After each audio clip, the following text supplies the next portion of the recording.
자, 그러면 이어서 공소시효에 대해서 살펴보도록 하겠습니다. 자,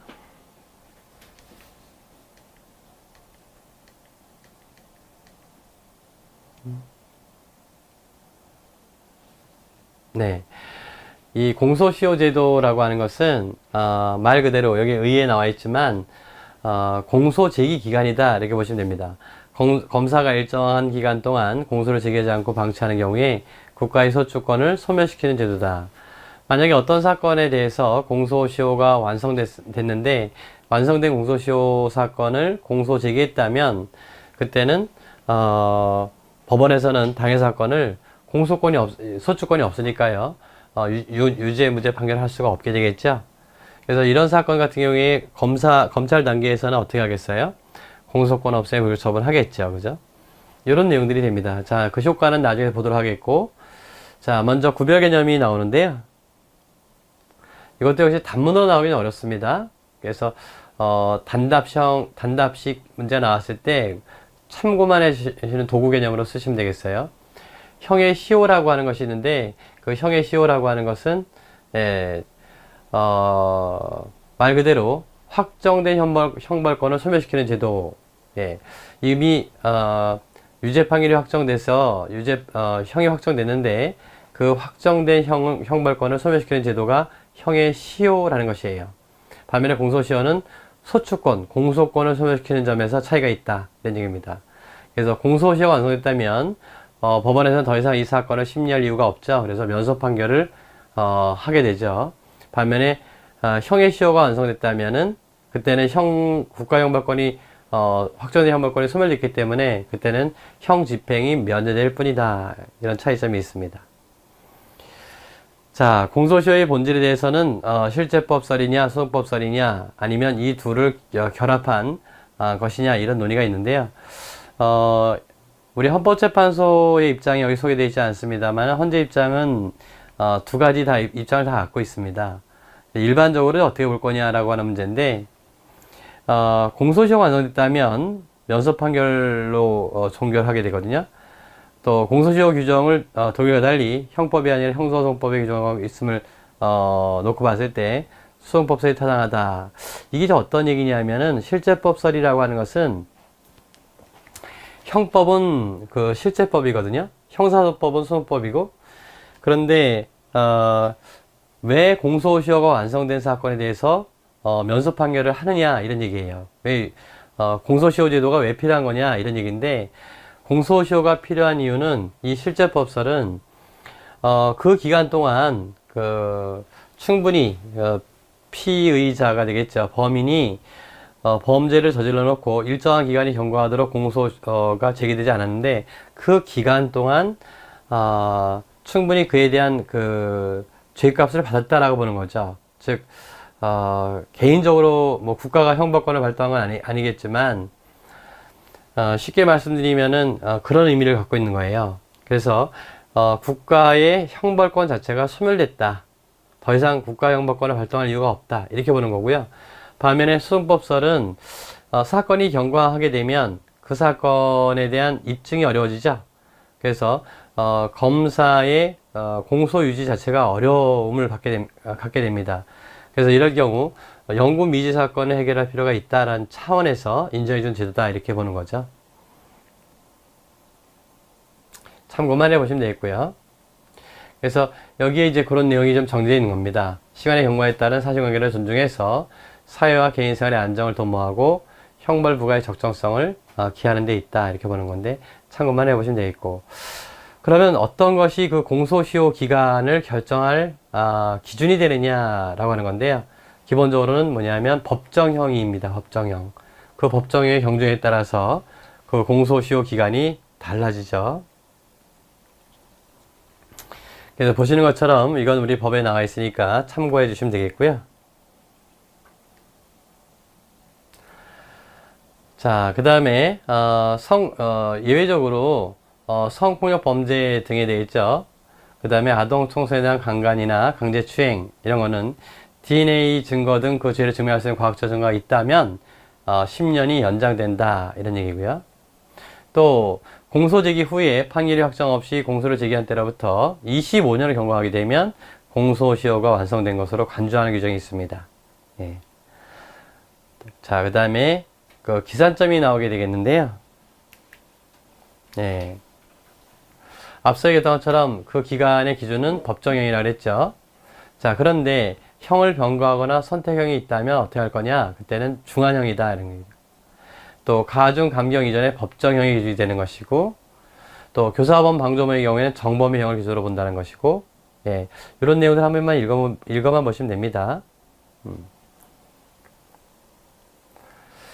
자, 그 다음에 실제 범죄 사실하고 공소하게 된 공소사실이 다를 수가 있죠.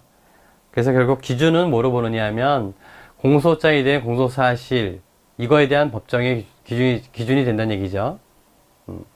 또 공소장에 여러 개의 공소사실이 예비적 택일조로 되어 있다면 이때는 가장 중한 죄를 기준으로 해야 한다는 견해도 있지만, 이것은 각각 범죄 사실에 따라서 개별적으로 결정해야 된다는 견해가 일반적인 견해가 되겠습니다. 과형상 일죄도 마찬가지가 되겠죠. 가장 중한 죄에 정한 법정으로 역시 공소시효를 결정한다는 견해도 있지만, 역시 실질적으로 봤을 때는 수재이기 때문에 개별적으로 결정하자 이런 얘기입니다. 그 다음에 공소장 변경의 경우에 어떻게 할 거냐 이건데, 우리가 앞서 잠깐 말씀드렸지만 공소장 변경이라고 하는 것은 공소사실의 동일성이 인정돼야 되죠. 예. 따라서 원칙적으로는 공소가 제기된 시점, 그때 공소시효가 정지되기 때문에 공소 제기 시점을 기준으로, 여기죠, 공소 제기 시점을 기준으로 판단하게 됩니다. 판례도 같은 입장을 취하고 있으니까 확인만 해보시면 되겠고요. 자, 그 다음에 기준의 법정형이 나오는데, 예, 공소장이 변경되게 되면 공소사실이 변경될 거 아니에요? 거기에 따라서 법정의 차이가 있단 말이죠. 이때는 변경된 공소사실이 공소시효의 기준이 된다는 거, 이거 당연하겠죠? 물론 공소시효가 완성되는지 여부는 공소제기 시점이에요. 자, 그 다음에 공소 시기의 기산점, 언제부터 출발할 거냐라고 하는 것인데, 이거는 범죄가 종료할 때입니다. 범죄가 종료할 때. 다만 미성년자 등에 대한 범죄에 대해서는 피해를 당한 미성년자 등이 성년에 달한 날로부터 진행한다라는 특별 규정이 있습니다. 다만 이제 언제 그런 범죄가 종료했다고 볼 것이냐, 이 점에 대해서는 논란이 있을 수가 있는데요. 먼저 결과범에 있어서는 결과가 발생해야 됩니다. 예, 우리가 거동범, 결과범 이렇게 구별하잖아요. 그래서 어떤 행위만 있으면은 범죄가 되는 경우가 있고, 결과가 발생해요. 그래서 살인죄라고 한다면 사람이 사망해야 되겠죠. 예, 이런 결과범 같은 경우에는 결과가 발생했을 때. 반면에 거동범과 미순범의 경우에는 당연히 행위 시, 그 다음에 계속범의 경우에는 침해가 종료한 때, 예를 들어서 감금죄 같은 경우 있지 않습니까? 감금이 계속되는 동안 그때는 공소시효가 진행되지 않는다는 얘기죠. 그래서 감금으로부터 벗어났을 때, 그때 공소시효가 진행한다 이런 얘기입니다. 또 포괄일죄도 마찬가지가 되는데요. 최종의 범죄 행위가 종료한 때, 그때부터 진행한다. 또 과형상 일죄의 경우에 이럴 때는 개별적으로 진행한다는 거. 왜냐하면 과형상 일죄라고 하는 것은 행위는 하나지만 실질적으로 수재이기 때문에 수재의 결과가 각기 달리 발생할 수 있단 말이에요. 그 다음에 신고기간이 정해져 있는 범죄 같은 경우에는 신고 의무가 소멸된 때다라는 것이고요. 그 다음에 공범에 대해서 우리가 봤어요. 예. 기본적으로 공소가 제기되면 공소시효가 정지되는데, 공범에 대해서도 정지된다 이렇게 말씀드렸었죠. 다만 공범 사건의 경우에는 최종 행위가 종료한 때, 그때 이제 전 공범에 대한 시효가 진행한다 이런 얘기가 되겠고요. 그 다음에 계산할 때는요, 초일을 계산함 없이 일일로 산정한다.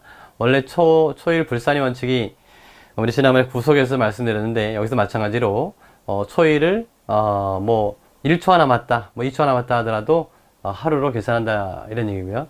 또 말일도 하루 연장하는 것이 아니라 그날 포함시킵니다. 자, 그 다음에 정지 사유가 있어요. 공소시효는 우리가 기간에 있어서 정지와 중단이라는 것이 있는데, 정지는 정지되었다가 나머지 잔여 기간이 진행하는 것을 말하고요. 중단이라고 한다면 새로운 기간이 개시되는 것을 말하는데, 공소시효의 경우에는 중단이라는 제도가 없어요. 그래서 공소시효 정지가 있습니다. 그럼 무엇이 정지 사유냐라고 하는 건데, 첫 번째 공소 제기죠. 우리가 이미 알고 있습니다. 그래서 공소기각 또는 관할 위반 재판이 확정되게 되면 그때 다시 진행한다는 것이죠. 그 다음에 범인이 국외 도피했을 때, 그 기간 동안은 공소시효가 정지되고요. 물론 모든 국외 도피가 아니라 형사처분을 면할 목적으로 도피했을 때죠. 그 다음에 우리가 봤던 것처럼 재정 신청을 하게 되면 재정 결정이 있을 때까지 시효가 정지한다는 거 우리가 봤던 내용이 됩니다. 그 다음에 소년보호 사건 같은 경우에는 심리개시 결정이 나게 되면 공소시효가 정지돼요. 그 다음에 5.18 민주화운동이라는 특별법이 있었죠. 이른바 헌정적 파괴 범죄에 대한 국가소추권 행사에 장애가 있다는 점을 이유로 해서 그 기간 동안은 공소시효가 정지되는 것으로 봤어요. 법에서 아예 규정해 놓고 있었죠. 그 다음에 정지에 효력이 미치는 범위인데요. 이 주관적 범위는 어디까지 미치냐고요? 공범까지 미친다. 우리가 봤던 내용이 됩니다. 자, 그 다음에 객관적 범위는 공소사실의 동일성이 인정되는 범위까지 미치는 거예요. 공소시효의 특성에 비춰봤을 때 공소시효의 범위는 실적법상의 죄수 기준으로 결정한다 이렇게 되어 있는데, 결국 이거는 공소사실의 동일성이 인정되는 범위까지 미친다 이렇게 보시면 되겠습니다. 그 다음에 완성하게 되면 어떻게 될 것이냐. 공소시효가 완성됐다면 요거는 이제 의제해 준 거고요. 시효가 완성하게 되면 어떻게 될 거냐 하면 검사는 공소권 없애에 불구처분하게 됩니다. 여기 나오죠. 공소권 없애에 불구처분. 반면에 법원은 면소 판결한다. 그 다음에 헌정질서 파괴 범죄 등에 대해서 공소시효 규정의 적용을 배제하는 경우가 있었죠. 헌정질서 파괴 범죄에서 형법상의 내란, 외환, 군형법상의 반란 이런 것들이 있고요. 그 다음에 형법 260조의 죄로서 집단학살의 방지와 처벌하는 협약에 규정된 집단살생에 해당되는 범죄 이런 경우에는 공소시효를 배제시켜놨다. 자, 뭐 그렇게 어려운 문제는 아니고요. 그냥 한번 쭉 읽어보시면 충분히 이해하실 수 있는 내용이 됩니다. 자, 그러면 이와 관련된 사례가 좀 나오는데요. 자, 10번 사례를 보실까요? 다음 사안에서 법원이 공소시효 완성을 이유로 갑에게 면소 판결을 선고하여야 하는지 아닌지를 쓰고 이유를 밝혀라 이런 얘기입니다. 자, 참고로 뇌물교부죄의 공소시효 기간은 5년이고 사기죄의 공소시효 기간은 7년이다. 여기 이제 전제를 준 거고요. 갑은 A와 공모해서 공무원 B에게 날짜가 나올 땐 주의하셔야 됩니다. 1,000만 원을 교부했어요. 그 후 갑은 국내에서 도피 생활하는 등으로 기소되지 않았는데, 자, 날짜는 2007년 2월 3일이에요.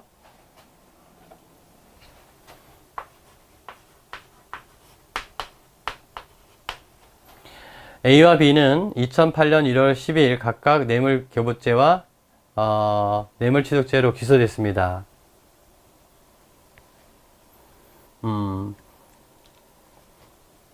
A와 B는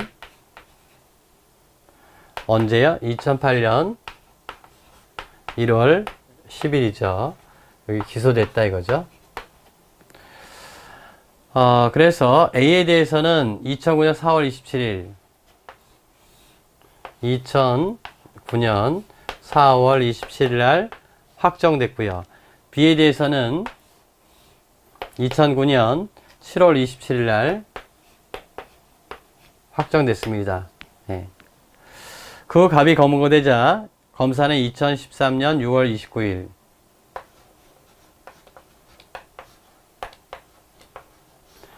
기소하게 됩니다. 갑에 대해서는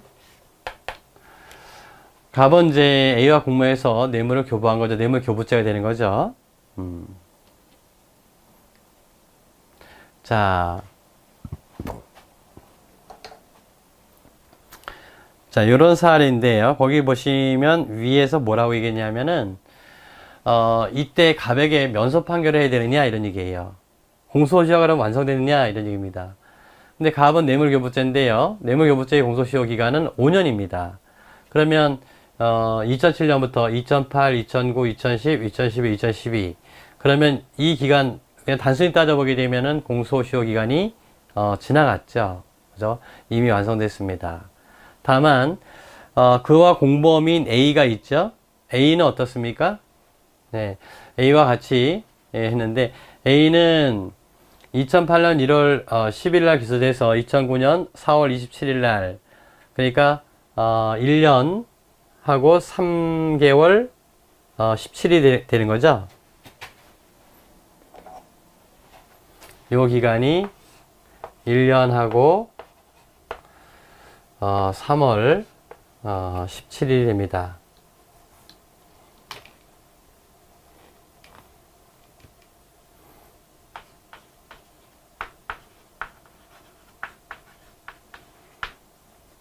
근데 요거 따져보게 되면 어떻게 될까요? 2007년이니까 2008, 2009, 2010, 2011, 2012, 2013년이죠? 그럼 이거의 6년, 요거를 따져보기 요 차이는 6년하고 그 다음에 어떻게 되죠? 예, 4개월 26일이 되겠고요. 6년 4개월 26일이 되겠고 그 다음에 요 차이를 보게 되면요. 요때는 1년 어떻게 됩니까? 6개월 17일이 되는 거죠. 요 차이는 1년 6개월 17일이 됩니다. 자, 그러니까 여기서 보시게 되면은 5년이라고 하는 기간인데요. 예, 5년이라고 하는 기간을 이제 단순히 비교해 보는 겁니다. A와 비교해 봤을 때, A와 갑을 비교해 봤을 때는 1년 3개월 17일이에요. 1년 3개월 17일을 빼게 되면 예, 그래도 여전히 뭐죠? 5년 이상이 된 거죠? 근데 1년 6개월 17일을 빼게 되면 이때는 5년이 모자르죠? 5년이 지나가지 않죠? 그래서 여기서 공소시효 기간이 A를 기준으로 봤을 때 갑에게도 공소시효가 정지될 것이냐 라고 하는 문제가 남는 겁니다. 반면에 B로 했을 때는 어떻게 될 거냐 이런 얘기죠. 그래서 여기서 뇌물교부죄와 그 다음에 지금 교부했으니까요. 공무원 B 같은 경우에는 뇌물수수죄가 되겠죠. 취득죄. 예. 그러면 이 뇌물취득죄 같은 경우에 뇌물취득죄가 되는데 요거는 뇌물교부죄와 뇌물취득죄는 대항범이라는 거 우리가 알 수 있었죠. 그래서 여기서 핵심은 공소시효가 정지됐는데 그 정지가 갑에게도 미치느냐 라고 하는 문제가 나옵니다. 그래서 A와 B를 따로 따져보니까 A를 기준으로 봤을 때는 정지된다 하더라도 문제가 없고 B를 기준으로 봤을 때는 정지된다면은 공소시효가 완성되지 않는 거죠. 근데 이게 대항범이니까 공소시효가 정지되지 않는다는 것을 우리가 알고 있습니다. 그래서 결론을 그렇게 써주시면 되겠죠. 그래서 공범 A에 대한 공소제기와 공소시효 정지 이건데요. 이건 당연히 정지가 됩니다. 우리가 이미 봤던 것처럼. 그래서 정지 사유로 우리가 이미 알고 있어요. 공소제기, 재정신청. 이때 정지의 효력 범위가 어디까지냐? 주관적, 객관적 범위 있었잖아요. 주관적은 공무원까지 미친다 그랬어요. 그래서 여기 나오는 것처럼 공범 1에 대한 공소시효의 정지는 다른 공무자에 대해서도 효력이 미친다. 이렇게 얘기했습니다. 객관적 범위에 대해서는 논란이 좀 있었죠. 사안의 경우에 국내에서의 도피 생활은 공소시효 정지 사유가 아니죠. 그러나 A에 대한 공소 제기로 공무원 관계에 있는 갑에 대한 공소시효 진행은 정지가 됩니다. 그래서 앞서 얘기했던 것처럼 2008년 1월 10일부터 2009년 4월 27일까지 이 기간은 정지가 됩니다. 그 정지된 기간이 1년 3월 17일이 됩니다. 자, 범죄 종료 시부터 공소시효를 제해놓고 보게 되면 예. 피고인 갑에 대한 공소시효 기간이 이미 완성이 됐죠?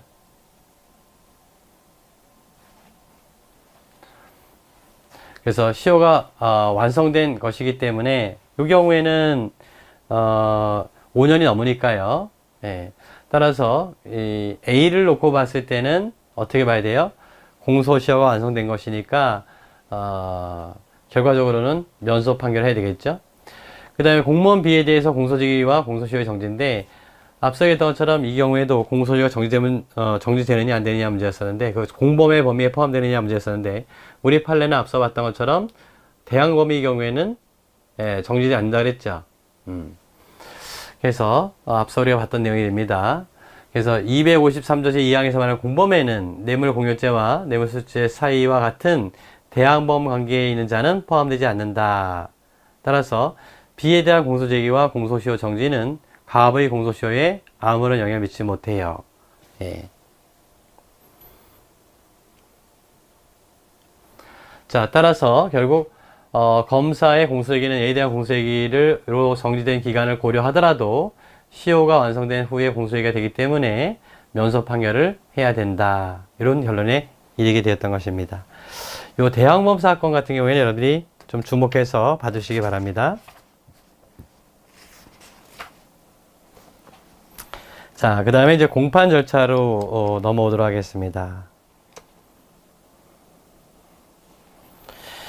그래서 앞부분에 공판 절차 해가지고 1988년도에 나온 그런 내용이 되는데요. 어떤 내용인지 한번 쭉 보시면 됩니다. 그리고 두 번째도 공판 절차의 기본 원칙인데 기본적인 이론 내용들이에요. 어떤 것이 있느냐. 예.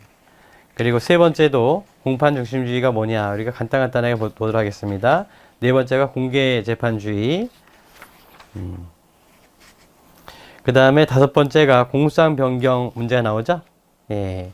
굉장히 그 논의가 많이 나옵니다. 이 부분은. 자, 그래서 우리가 하나씩 한번 살펴볼게요.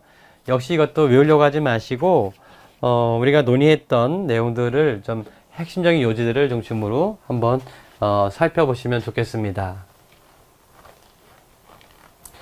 자, 공판 절차 하면, 이제, 기본적으로, 공판 절차의 기본 원칙이 등장하게 되는데, 결과적으로 사실을 심리하고 확정된 사실에 관련 법률을 해석 적용해 주는 것이 공판 절차다.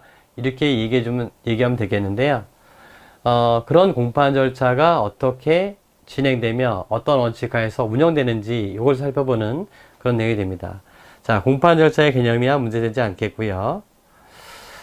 자, 거기 보시게 되면은, 예. 두 번째가 공판 중심주의라는 말이 나오죠. 이거 뒤에 다시 나옵니다만, 사건에 대한 법원의 심리는 모두 공판 절차에서 행해져야 한다. 요 심리라고 하는 것이 결국은 사실을 확정하는 절차거든요. 그러기 위해서는 증거를 조사해야 되겠죠. 증거를 조사하기 위해서는 사실을 주장해야 돼요. 따라서 어떤 사실을 주장하고 주장된 사실을 증명하기 위해서 소송 자료를 수집하는 절차를 우리가 심리 이렇게 얘기하게 되는 거죠. 그래서 사건에 대한 심리는 모두 공판 절차에서 이루어져야 한다는 것을 우리가 공판 중심주의라고 합니다. 자, 공판 절차의 진행 순서, 이제 이거 말씀드린 바 있었는데, 모두 절차와 사실 심리 절차와 판결 선고 절차로 구성되어 있다. 자, 그래서 모두 절차는 다시 몇 가지로 되어 있죠? 네 가지인가요? 다섯 가지인가요? 첫 번째, 진술거부권을 고지한다는 거. 두 번째, 인정신문하죠. 인정신문을 제가 뺐었군요. 네, 인정신문. 인정신문이라고 하는 것은 뭐예요, 여러분들? 네, 그 피고인이 공소장에 기재된 피고인과 일치하는지 여부를 확인하는 거죠. 피고인의 성명 등을 물어서 피고인임의 틀림없음을 확인하는 거. 이걸 우리가 인정신문이라고 합니다. 우리 진술거부권에서 얘기했습니다만 이러한 인정신문에서도 진술거부권 행사할 수 있느냐 이게 문제됐었는데 우리 개정법의 태도가 진술거부권을 먼저 고지하고 인정신문으로 들어가요. 국법에서는 인정신문을 하고 그 다음에 검사의 모두 진술하고 예, 그 다음에 진술거부권 고지하고 그 다음에 피고인 모두 진술하게 됩니다. 이런 절차로 갔었는데 개정형사소송법에서는 인정신문을 먼저 하도록 되어 있죠. 그죠? 인정신문 앞에 진술거부권 먼저 고지하도록 되어 있죠. 그래서 인정신문에서도 진술거부권을 행사할 수 있도록 하는 것이 우리 입법자의 태도다. 이렇게 본 거죠. 예. 그래서 긍정선이 타당하다는 거. 그 다음에 세 번째로 검사의 모두 진술을 하게 됩니다. 예, 되게 공수장을 읽어줘요. 예. 그래서 기소의 요지를 진술하게 하는 거. 그 다음에 피고인의 모두 진술이 있죠. 잘 아시겠지만. 그래서 피고인에게 이익이 되는 사실을 진술할 기회를 줘야 하는데 그걸 피고인의 모두 진술이라고 합니다. 이거는 의무사항이 아니라는 점에서 차이가 있다. 그래서 이 모두 진술을 통해서 관할 이전 신청도 할 수 있고 기피 신청도 할 수 있고 국선변의 선임 청구도 할 수 있고 공판기일 변경 신청도 할 수 있다. 자, 이렇게 피고인의 모두 진술이 끝나면 재판장이 쟁점을 정리하고 증거 관계 등에 대한 진술을 하는 거예요. 예. 뭐 특별한 내용은 없습니다. 여기까지가 모두 절차고 모두 절차를 마치게 되면 사실 심의 절차로 넘어가게 되는데 요 사실 심의 절차는 항상 생각해야 될 것이 사실의 증명이다 이런 얘기죠.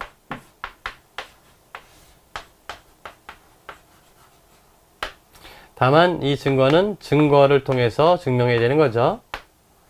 그래서 첫 번째 요 증거 조사를 하게 됩니다. 증거를 신청해서 당의 증거가 갖고 있는 실질적인 가치를 찾는 거, 이른바 증거 조사를 먼저 하게 되는 거죠. 국법 시대에서는 피고인 신문부터 했는데 개정법에서는 증거 조사부터 한다는 거, 요것도 말씀드린 바 있습니다. 뭐 증거 조사야 뭐 제가 더 말씀드릴 게 없죠. 그래서 원칙적으로 증거 조사는 당사자의 신청에 의해서 먼저 시작하게 됩니다. 그래서 검사나 피고인 또는 변호인이 증거로 제출하게 되면 그러면 그 증거 방법에 따라서 뭐 증인신문을 한다든지 아니면 뭐 검증을 한다든지 이런 방식의 증거조사 절차가 진행되게 되는 거죠. 신청의 시기와 순서가 나오는데 원칙적으로 피고인 신문이 종료한 후에 신청하는 것이지만 공판 기일 전에 증거 신청도 허용된다라고 되어 있는데 요거는 국법 시대의 내용이죠. 그러니까 피고인 신문 전에 증거 신청 먼저 합니다.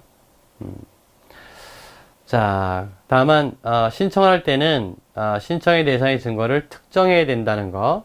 네, 뭐 특별히 문제 없겠어요. 그 다음에 법원의 증거 결정인데 이거 지난번에 제가 한번 써드린 거예요. 증거를 신청하게 되면 그러면 체부 결정을 하죠. 여기에 따라서 증거 조사를 하게 되는 거고 그럼 어떤 결과를 얻게 되는 거죠. 이렇게 되는 겁니다. 그래서 이게 지금 법원의 증거 결정이다는 얘기입니다. 그래서 증거 결정에는 당연히 그 증거 조사를 하겠다라고 하는 인용 결정도 있고 아예 필요 없다라고 하는 기각 결정도 있고 증거 신청이 요건에 맞지 않는다라고 해서 각하 결정도 할 수 있습니다. 그 다음에 직권의 증거조사도 가능하다. 295조. 그래서 원칙은 신청의 증거조사인데 직권에 의한 증거조사도 가능하다라는 거고요. 자, 이에 대해서 왜 인정하느냐라고 하는 문제가 나옵니다만 법관으로서는 사실 실적 진실을 규명해야 되는데 그 실적 진실에 대한 확신이 없다면 그러면 법원의 입장에서 봤을 때는 직권에 의해서라도 증거조사를 해야 되겠죠. 이 직권에 의한 증거조사가 법원의 권한인지 의무인지에 대한 논란이 좀 있습니다. 그래서 그냥 증거 신청이 없으니까 신청된 증거만 가지고 사실을 인정하면 되지 않느냐. 그러면 권한이 되겠죠. 그렇지만은 실적 진실주의를 채택하고 있는 우리 형사소송법에서 사실에 관한 심증이 확실치도 않음에도 불구하고 더 이상의 증거 신청이 없다는 이유로 사실을 인정해서는 안 되겠죠. 그래서 이거는 여기 나와 있는 것처럼 법원의 권한인과 동시에 의무라고 봐야 되겠다. 자, 그 정도만 해주시면 되겠고요. 증거조사 방식은 증거 방법에 따라서 다르다. 예. 그래서 증인이라고 한다면 증인신문이고, 증거 서류라고 한다면, 증거 서류는, 이건 어떤 걸 의미하는 거냐면은, 서류의 내용이 증거가 되는 거예요. 그러니까 서류에 어떤 내용이 들어있는지 알아야 되겠죠? 그렇기 때문에 요지를 고지하거나, 낭독하거나, 아니면 열람하게 하는 거죠. 예. 그 다음에 증거물. 여기 증거물이라고 하는 것은, 증거물은 어떤 게 증거가 되는 거냐면 그 증거의 존재 자체라든지 아니면 상태라든지 이런 것들이 증거가 되는 거죠. 따라서 그 증거물에 대한 증거조사 방식은 제시, 즉 보여줘야 되는 거죠. 즉 법적으로 봤을 때는 뭐가 되는 거죠? 검증이 되는 거예요. 검증.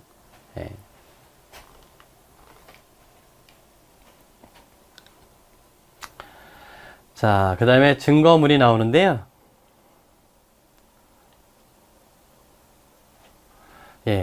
앞서 했던 것처럼 이거는 뭐죠? 제시해야 됩니다.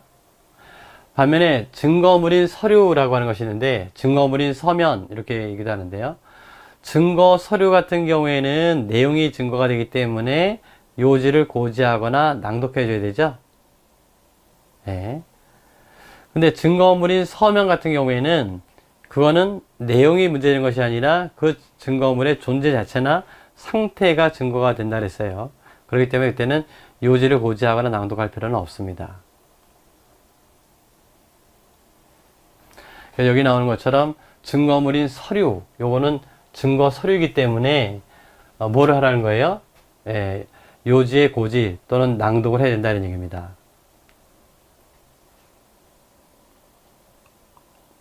다만 얘가 증거물인 서류이기 때문에 증거 서류와 차이점은 요 자체가 존재하느냐 여부가 문제이기 때문에 제시를 해줘야 된다, 이런 얘기가 되겠어요.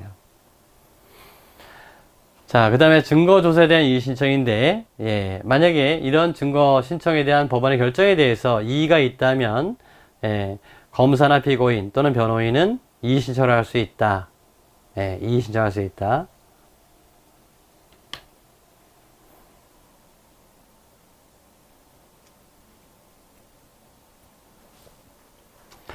그 다음에 증거조사 결과와 피고인의 의견인데, 증거조사 결과가 나올 거 아닙니까? 이에 대해서 피고인의 의견을 뭐죠? 묻고, 그죠? 권리를 보호하기 필요한 조치를 취해줘야 되는 거죠. 자, 이렇게 증거조사를 마친 다음에 뭐 하는 거죠? 이제 피고인 신문하는 거죠. 피고인 신문하게 됩니다. 그래서 이 피고인 신문은 가능하다라고 지난번에도 말씀드린 바 있어요. 한번 보시면 됩니다. 신문의 순서는 어떻게 할 거냐? 일반적으로 검사나 변호인이 순차로 피고인에게 공소사실 등에 관해서 신문하는 거죠. 그리고 이제 예외적으로 재판장이 필요하다고 인정하게 되면 가능한 거고요. 참고해 주시면 됩니다. 이것이 다 끝난 다음에는 최종 변론을 하게 되는 거죠. 최후 변론이라고 하는 거. 그래서 검사가 논고와 구형을 하는 거죠. 검사의 견지를 하게 되고, 그때 사실에 대한 부분과 법률 적용에 대한 부분에 대해서 의견을 진술하게 됩니다. 물론 여기에 대해서 구속력은 없어요. 그 다음에 피고인과 변호인도 의견 진술의 기회를 가져야 되겠죠. 최종 변론이 되겠죠. 마지막 절차로는 판결을 선고하게 됩니다. 그래서 공판정에서 재판소에 의해서 선고하는 것이 원칙입니다. 그래서 주문을 낭독하고 판결 이후에 요지를 설명하는 방식으로 판결을 선고하게 되죠. 자, 아마 이런 정도만 이해하셔도 될 것 같습니다.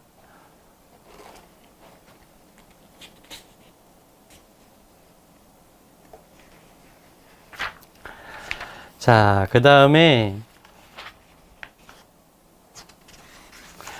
공판 절차의 기본 원칙이 나오는데요.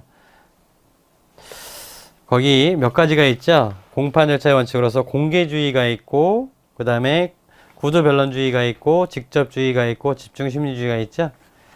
이것도 쓰라라고 나오기는 않을 겁니다. 그래서 그 개념만 몇 가지만 말씀드릴게요.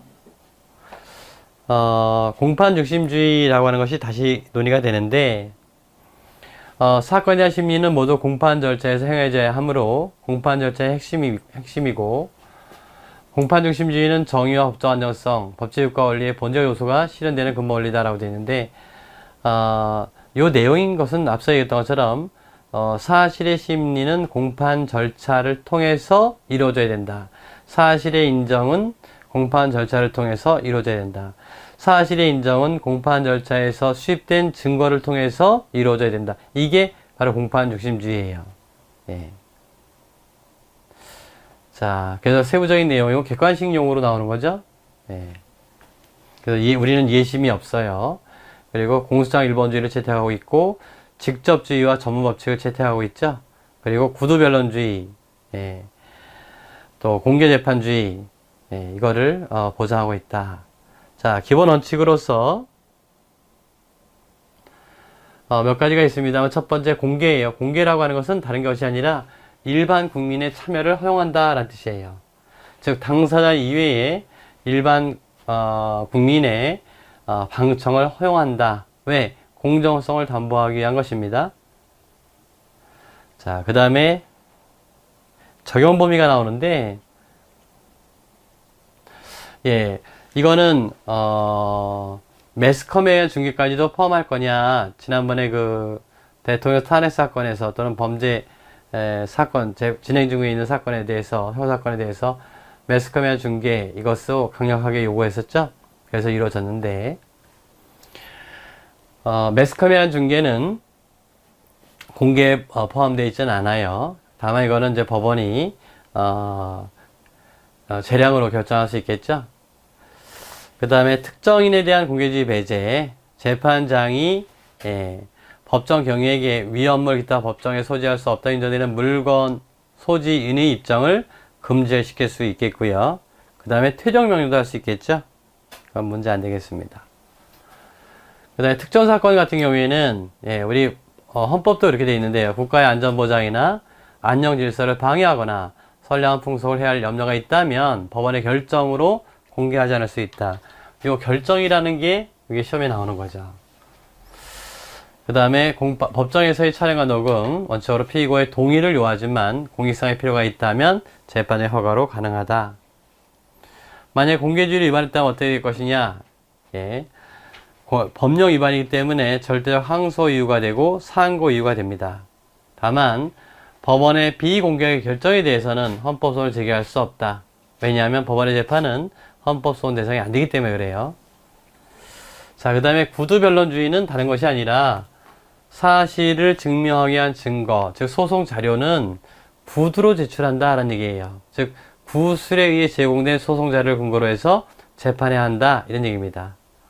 그래서 구두주의란 말이 서면주의에 대입되는 개념입니다. 그래서 서면으로 해야 되는 거냐? 아니다. 구두변론주의가 원칙이다 이런 얘기입니다. 그 다음에 변론주의라고 하는 것은 뭐냐? 우리가 당사자주의를 채택하고 있기 때문에 사실의 인정에 근거가 되는 자료는 원칙적으로 당사자가 주장하고 입증해야 한다. 이게 바로 변론주의가 되겠습니다. 자, 다만 이제 그 공익적 요소가 강하게 되면 이 변론주의보다는 직권주의적 요소가 도입되게 됩니다. 그 다음에 직접주의인데 이 직접주의라고 하는 것은 두 가지 의미를 갖고 있습니다만 그 중에서 하나입니다. 법원이 공판정에서 공판일에 직접 조사한 증거만을 재판의 기초로 삼아야 된다. 그래서 법원이 자기가 직접 조사한 증거가 아니라고 한다면 그걸 가지고 사실 인정해서는 안 되는 거죠. 그럴 경우 예컨대 법관이 경질되었다면 그때는 공판 절차를 갱신해서 다시 해야 되는 거죠.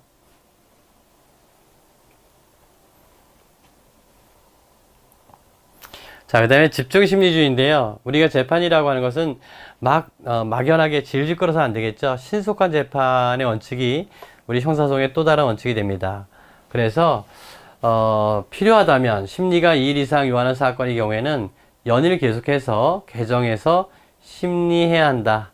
가급적이면 재판은 빨리 끝내줘야 된다. 이런 얘기입니다. 뭐 특별히 문제될 건 없어요. 이런 것들은 다 객관식 용이니까요. 한 번씩 읽어봐 주시기 바랍니다.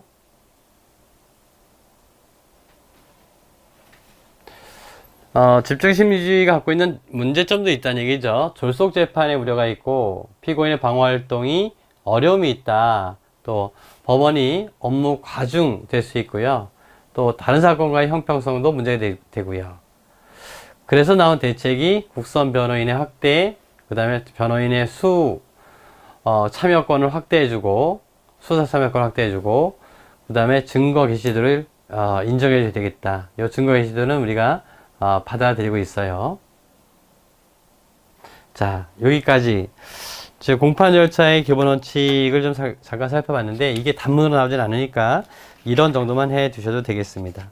그럼 잠깐 쉬셨다가 공판 중심주의 이하 살펴보도록 하겠습니다.